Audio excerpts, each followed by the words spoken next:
This is Digivation Network. When we talk of the future now, the question is this. In recent times, literacy has been redefined as not the inability to read and write, rather the ability to understand digital language in today's world and to use it in perspective. So you would agree with me that a number of us may be seated here who have the ability to read and write. However, we are illiterate in one area or the other. I doubt if all of us seated here can maximize the capacity of our digital devices up to 80%. Statistics have shown that a lot of people are unable to utilize the devices they carry around up to 80%. Sometimes, some category of those that are seated here, we need to call a particular generation called the Gen Z generation to help them operate some certain kind of devices. If you're in that category, please put your hands together for yourself. Alright, okay, please appreciate yourself. Thank you so much. Alright, we are looking at the future now, from policy to innovations to idea to people. I would like to start from my extreme right. We have a man of innovation who is driving the Lagos State Eco Innovation Hub, Mr. Alake Olatubo, who is also the senior advisor to the Lagos State government on innovation. From the angle of policy, sir, from the angle of the public sector, what do we need to do? Some say you don't need to rewrite the wheel, you rather should leapfrog. As a people, in terms of polity, in terms of governance, what do we need to do in order to put Nigeria among the committee of nations going forward? Okay, thank you very much. I think there are just a few things in my mind that I think we need to do. Number one, we need to spend a whole lot more money on education. And I think if you look at the stats, the average spend on K-12, for instance, K-12 is kindergarten in the US. It's between about $20,000 to $30,000. We do multiple times lower than that. And you know what you put in is what you get out. You understand? So we need a whole lot more money into education. And I think one of the things that Lagos State is doing is a reorganization of its curriculum, especially at the secondary school level. I think it's also really making the infrastructure available, right? If we talk about digitization now, how are people supposed to engage in the digital economy if the infrastructure is not there, right? And again, that is what is also driving our infrastructure deployment. Our 3,000 kilometer fiber optic cable that we are spreading. If you drive around Lagos, you will see all those multicolored ducts coming out of the ground. So that is our project. 3,000 kilometers of fiber optic cable that will connect all government institutions, schools, public schools and public hospitals. And also the duct infrastructure that would help other telcos also deploy their own fiber optic cable in Lagos for an increase in connectivity rates over the next couple of years. You understand? And we know that if we de-risk that market for the telco players, they are able to pass on those savings to customers, right? And so getting online is a much cheaper venture. But I think the key, right, is to increase that input of education. I think today Lagos State already spends about 14% of its budget on education, which is almost twice the national average. But there's a consistent drive to even increase that number. Thank you, Mr. Olatubo. So we can appreciate him, please. Titi Adeus is the co-founder and CEO of Nigeria Kids. While I was growing up, there was this slogan that we are the leaders of tomorrow. Today the slogan hasn't changed. And more so today, we tell the children they are the future. The question I'd like to ask you, as a country, as a people, what are we doing, or do we need to do to ensure that the syndrome of catch them young? My agitation is this: should I get to the tertiary institution before I do some courses on aeronautic engineering? Should I get to the tertiary institution before I understand some basics or some rudiments? Like your organization, like their kids, what are you driving? What are you doing to ensure that children who are the future of tomorrow are playing a critical role? So when we talk about the future, for me, it's the people that are currently in practice. They have the future. He said something. He said countries invest 100 years in advance, 50 years in advance. So it means that the Nigeria we want to see in 2050, if we step back, when should we start investing in them? So that the people that are currently now, nursery and primary school. Most people that learned how to develop, coding, they didn't learn it in school. They learned it by themselves. They went online. They went to various, and learned it. So it means that a lot of the learning that really happens for the skills that we need for the future, they are not happening in school. So the point that I'm making is that there are a lot of opportunities, but the opportunities are not really in the four walls of the schools. A lot of the opportunities are online. There are a lot of free courses online. During COVID, Harvard opened a lot of their online courses. So it means that things are changing. And we need to let the generation know that things are changing. So you are not going to a fantastic school, but you know there are fantastic things online. My child needs to know that from an early age in nursery school, he needs to know that he can create something. He can go and learn online. And I think that's really what we are trying to do. We're trying to spark that interest. And one of the things that we are doing as a company is that we are currently organizing a STEM Fun Fest that is meant to happen in July. And the whole idea is, let's bring all the kids, both in Lagos and online, and expose them to the various things. And let them know that you don't have to wait till your school brings it. Right. Because not only public schools that are affected, primary schools, but you can go and learn these things online, and there are a lot of vendors that can do that. Learn now. Thank you very much. Thank you so much. Good enough. Nida is here, and I'm sure they will have something special for kids. Because when you were mentioning online learning, the DG's representative was taking notes and he was nodding his head. Please put your hands together for Nida. Thank you so much. David Amoze is the founder Disruptive Africa, an organization that pioneered blockchain and artificial intelligence in Nigeria. And David is also an app developer. He was instrumental to the coming to Nigeria of some unicorns like Uber. Please, let's put our hands together for you. What we don't know, you call it a mystery. That's the truth. CBN banned cryptocurrency. That's why they banned. There was almost double in transaction of P2P transaction. They cannot track P2P transaction. Who is the loser at this point?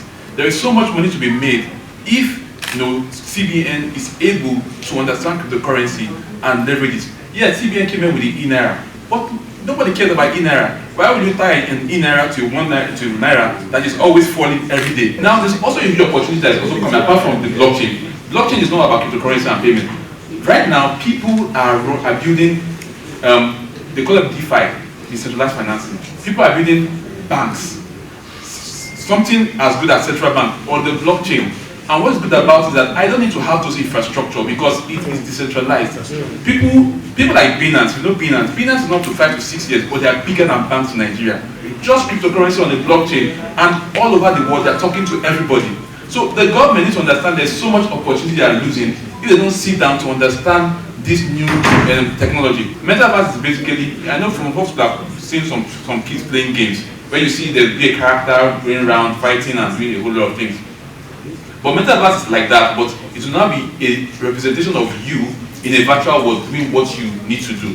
And that is why Facebook saw that one of the first applications of metaverse is social interaction. That is why Facebook had to move their name to Meta, because they want to stand as if they own that space. And if a Facebook can change their name from Facebook to Meta, it tells you something about it. McKinsey released a recent report from a few weeks ago, and they evaluated the value of the metaverse industry up to $5 trillion. And if you ask me, I believe Africa and even Nigeria need metaverse more than any of these states. Right? We have so much frictions in transportation, expenses. Now, metaverse is going to transform a whole lot of things. Education. I want to teach you how to be an aeronautic engineer. You say, okay, wait till you have excursion. No. In the metaverse platform, we could come up with an airplane in a 3D model and they can interact with it.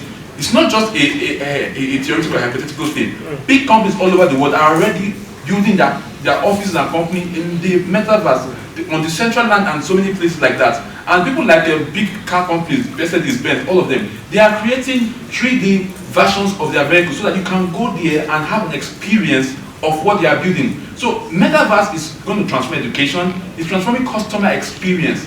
That I see it from the next 3 to 5 years from now, companies are going to divert their spending on real estate to the metaverse. Nigeria has one of the strongest and most vibrant cryptocurrency population in the world, but these other foreign companies are already milking it, and the central bank, the Nigerian government, is not doing anything. Now let's hear from our Wande Atalebo, who is the founder with 5 Wireless Limited. There is the issue of a need, according to TT, to go online, to be unconventional in seeking knowledge. The question is infrastructure. The question is broadband. The child in Karanamoda, the boy in Fortiscombe, the guy in Awe, and the little boy in the village in... So you wanted to mention your village. Yes. How do we get them connected in order to create that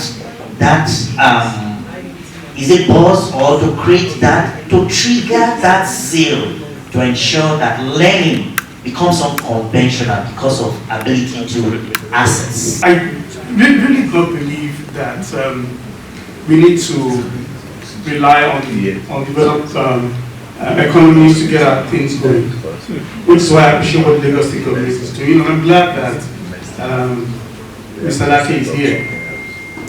You see, he said something very early on in his welcome address. He mentioned the fact that we need to build fast, we need to go hard. We like the shortcut in Nigeria. We like the easy way to get to the answers. It's not going to help us, it's not helping us at all. We are not the United States of America. So we can't have an Elon Musk, we can't have space travel. We still need that building block, the initial building block, before we can now begin to aspire to those things. And what's that initial building block? We need to have progressive broadband infrastructure. Can the government do it? Maybe. But the government has to take care of education, health, they take care of security, they'll take care of quite a number of things.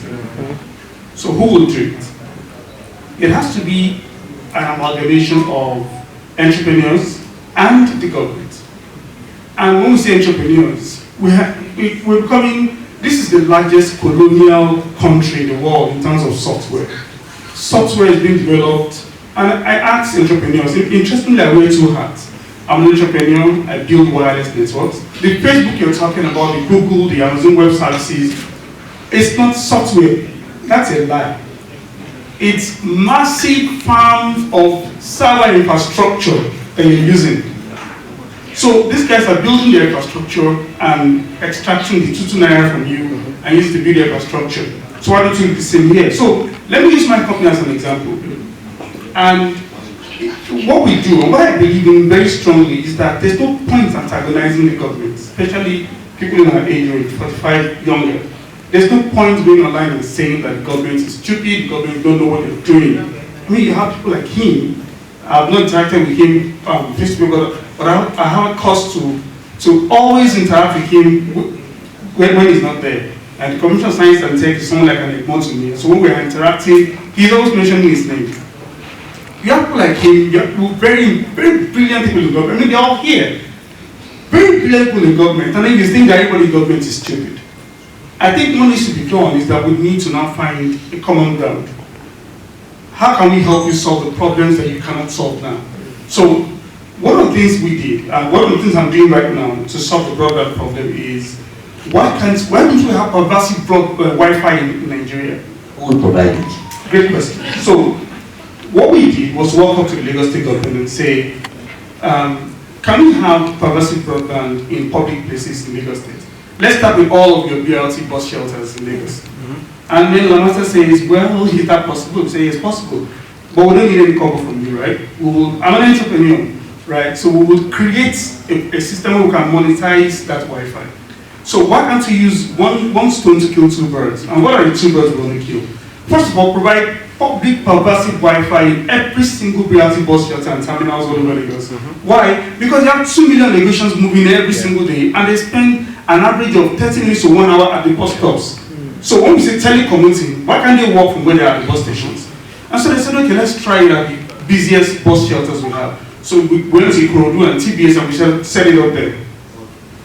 And to my team, we're not going to put anything up, no advertising, nothing. Just put up the Wi-Fi and let people discover it.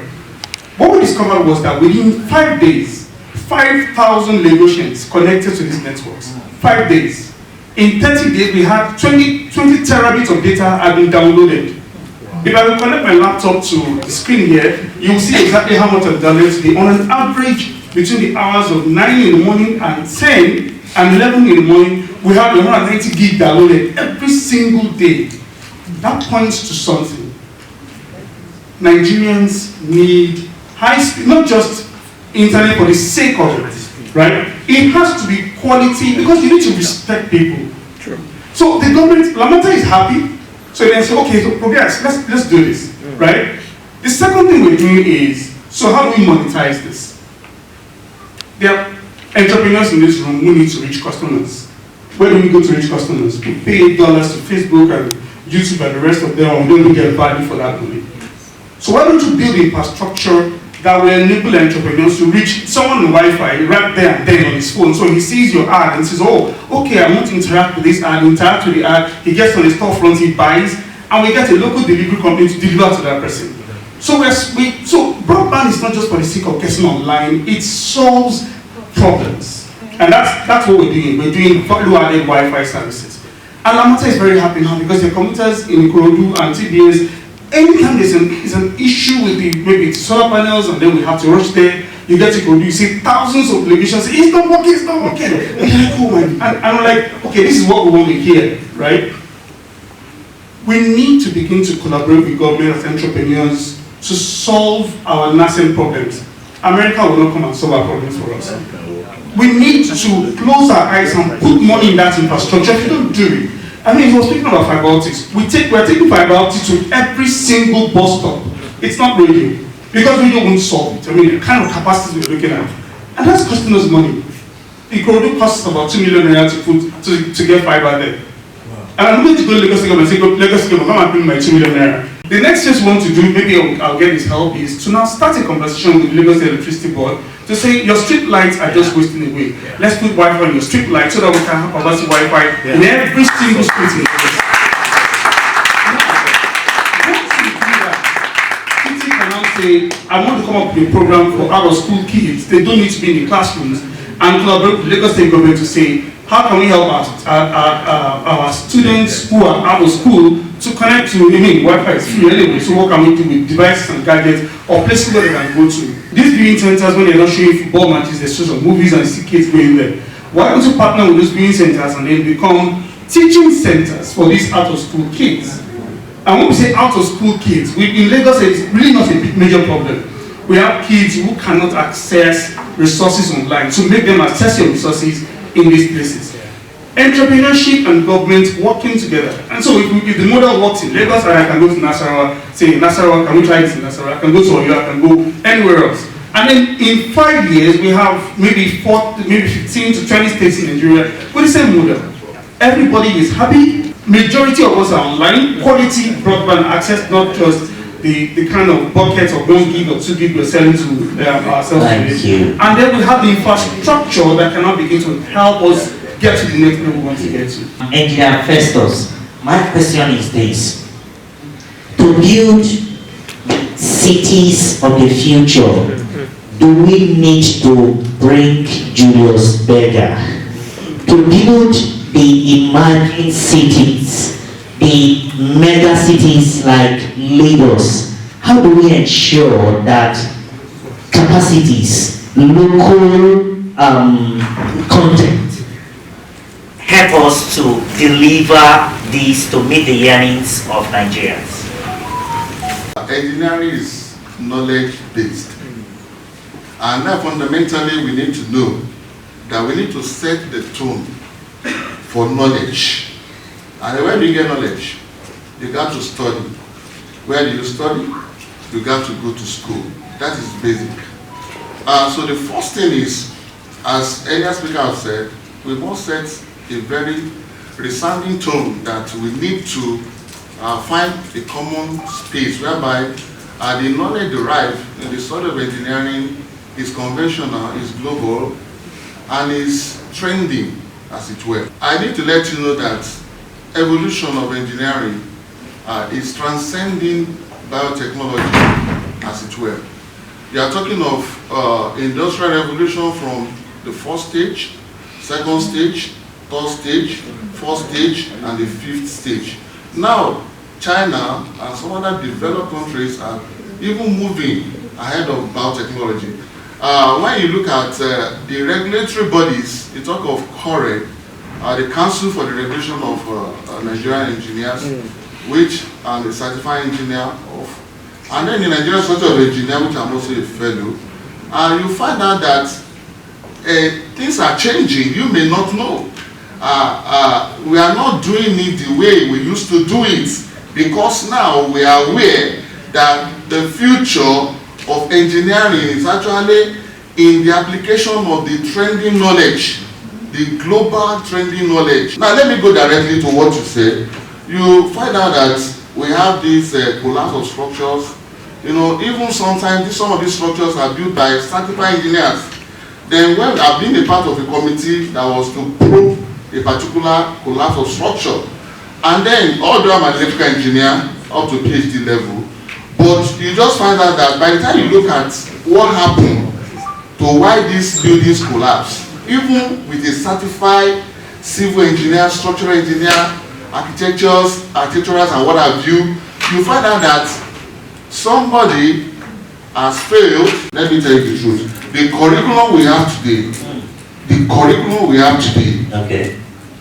we need to up it. We need to give it up. If in the recess of we're going to have any engineering design from Nigeria, it's going to be an invention, and that invention will be developed, and then you can begin to accrue it yourself and say, okay, this engineering thing that we have done is named after Nigeria because it's a group. But to say that there is no university or polytechnic that doesn't have a R&D department, research and development, that money is being invested for people to discover things and invent things. She is the first female to be the chairperson of the Lagos State chapter of the Cybersecurity Experts Association of Nigeria. Thank you very much. Good afternoon, everybody. Thank you for having me. It's funny that I've been scribbling since the first speaker started talking. You know, I've just been writing a lot of things down. Because as fantastic as all the ideas, you know, that they've mentioned are, we also have to look at the security implications of everything that they've said. When we got into the hall this morning, you know, somebody walked around and said, oh, free Wi-Fi, this is the password. And you know, I just smelled and I was like, oh. One of the first things we talk about is, you know, is don't join free Wi-Fi. No Wi-Fi is actually free. It belongs to Radisson Blue. I mean, it doesn't matter, Hillary. Somebody could be somewhere there jamming that signal. And you know, and then you just join, you log in, and you do a financial transaction, and somebody has your username and password already. Please, you can check your account balance. You understand? So it's simple things like that. So awareness and education are key if we need to move our nation forward. The first or the final line of defense are the people. So forget, even for industries, even if you have all the solutions in place, you have all the infrastructure, you have everything, your last line of defense are your people. So we need to elevate our nation to a point where our people are security conscious. There's a certain security consciousness within the nation. And I'm happy with what Titi also said. You know, we've discovered that there's a shortage of cybersecurity experts all around the world. It's not just Nigeria. There's a shortage. So it's interesting that quickly we're beginning to tap into STEM for children. trying to drive and catch them young. You know, immediately we're trying to do that. So that's fantastic. I like that. And then we've talked about digital skills also. So it's not about going to school to read and write anymore. Everything is transcending. So there's a very thin line. I'm very happy with the lead speaker, as in IoT, Internet of Things, Internet of Everything. There's a very thin line between our online life and our physical life right now. Because we're exchanging so much data, so much of our personal information is out there. And we're going to be seeing a lot of that. Where just from looking at the camera of your phone, you can actually make a purchase because it has authenticated you as a user. And your being vulnerable can actually bring down a critical infrastructure of a nation. So somebody sends you a free flash drive. You're an engineer somewhere, you're managing maybe Kanji Dam, for instance now. Somebody sends you a free flash drive. You just plug it into your laptop. There's a virus there. It shuts down water flow. National grid crashes. There's no electricity anywhere. That's how these things work. That's why it's very important, education and awareness. And then, you know, we also have to look at, he's talked about the metaverse. Yes, fantastic. A lot of us who are also in IT are just trying to understand what the metaverse is. And there's a lot of things that can happen there. So as much as we want to tap into these things, we also need to leverage on understanding the technologies. It still comes down to education. So we must learn, unlearn and relearn, which is why I'm happy with what the lead speaker said. The moment you stop learning, that means you are dead. So we must open ourselves up to learning the new technologies, understanding them, understanding the vulnerabilities, and understanding how we can protect ourselves. Only then is when we can say as a nation, yes, we have arrived or we're getting there. But I'm happy with what the kind of policies or the things that people like NCC, NIPDA, you know, things that they're doing right now in those type of spaces. Trying as much as possible to ensure that, you know, globally or well, as far as Nigeria is concerned, we have emergency response teams that can quickly, you know, swing into action should we encounter anything, a global threat, you know, that aims to crash our economy or do something to the nation. So awareness and education are strongest tools. We need to build up our people. We are our weakest link and we are the strongest link. Thank you so much. Thank you. The first one has been, the first one is finances in robotics. We've been training coding for the past 4 years and robotics for the past 1 year. But now a couple of schools, we've trained over 2,005 students and so on. One of the problems we have that we've not touched is coding or robotics is extremely so expensive. And we're not talking about that part. Okay, Mr. Tuboso will answer you what the state government is doing to ensure that they subsidize these kind of technologies. A video was sent to me from my office. We have just 3 students around building robots, and we actually built our own robot, which you can program with C programming language. What's the name of the robot? So basically we use Arduino. We did our own components ourselves. My question to the Nigeria Kids is that do you have a platform where we can market it? I think in the end, one of the things that is key is collaboration. One day said as much. It's collaboration between private and government. No one person. I don't believe it. I know people are always shouting on Twitter and shouting on whatever this and that. But I feel like if we all come together, nothing great was built alone. If you look at all the infrastructure that we have that have made great strides, everything was built in collaboration. When you look at needs, interswitch, collaboration with banks. No, they didn't wait for government. A lot of it was collaboration with banks. So the more we can collaborate in this space, in EdTech, to create what will be a platform for all of us. On and all of that. If those guys decide to turn the taps off, you understand, the entire ecosystem is in trouble. So we need to build our own cloud infrastructure. And that's what's driving our, the data centers and all the investments that we are making. But we want to support some of these emerging technologies and some of these startups. So the Lagos State Science Research and Innovation Council, they have call-outs. What you do is you apply for these call-outs. You put in your applications there, your business, your MVP, and then it's adjudicated by a panel of judges. And then if you scale through, you are called for an interview. and if you do pass the interview, then you are given a grant, and it's completely no strings attached money. You know, it's not anything. So this is one of our beneficiaries actually. She got the STEM award. I think at the time it was around 10K or $10,000. Yeah. So that was the grant. She benefited from the STEM call out, because we also have call outs for STEM for kids in secondary schools and universities. So it's something you can take advantage of. Look out for the call outs. If you go to LASRIC, lasric.lagostate.gov.ng, watch out for the call outs, and you can take advantage of the grants that Lagos State gives to startups and R&D initiatives. Tell everybody in the room, cybersecurity is everybody's responsibility. So let's just take time out. Let's unlearn those things that we think we know.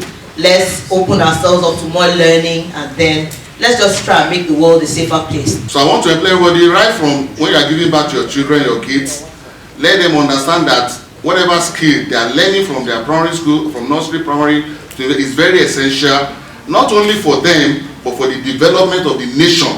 We need a deliberateness in collaboration. Deliberateness. The deliberateness, it has to be deliberate. We have to be patriotic. We have to love this nation. I mean, all the fights online, all the walls we're building, it's completely unnecessary. We have to be deliberately intentional that we want a better nation. And we can do it in a very short period of time. And that's where I stand. The government to create some kind of system that will help us create the next billionaires. The next technology that are going to meet the next billionaires is the metaverse, and even the cryptocurrency is meeting them. And it's very important the government takes strategic steps to work with organizations to empower the youth and create the ecosystem. The best way to predict the future is to create it. So for me, the best way we can predict Nigeria's future is to create it with the children that are currently in primary school. We need to start early. And let's go outside of, let's be radical, let's go outside of the existing structures that kind of provide the limitations. We need to equip them and start now. I think I'll conclude with what I started with, which is what that we have to build, we have to do the hard things now. And we can't follow the path of least resistance. You know, there are so many things that, you know, China started investing in before they were where they were, and that is what is producing some of the benefits that they see now places. You know, some of the rules that also curtailed the financial industry, the financial crisis. The financial crisis in 2008 was actually a loosening of rules that led to all of those issues. And now they had to do the Frank Dodd rules, which protected people. Agencies like NDIC came out of the Great Depression because it was a free-for-all, right? And people lost tons, their life savings, everything. And so this is the philosophy that some of these agencies come from and say, okay, you know what, let's put on the brakes. Innovation is good, but it has another side to it, right? And so we have to, you know, proceed in a measured manner. So I think that they are for innovation. There has to be collaboration to understand their side, and they will also understand your side. Thank you. This is Digivation Network.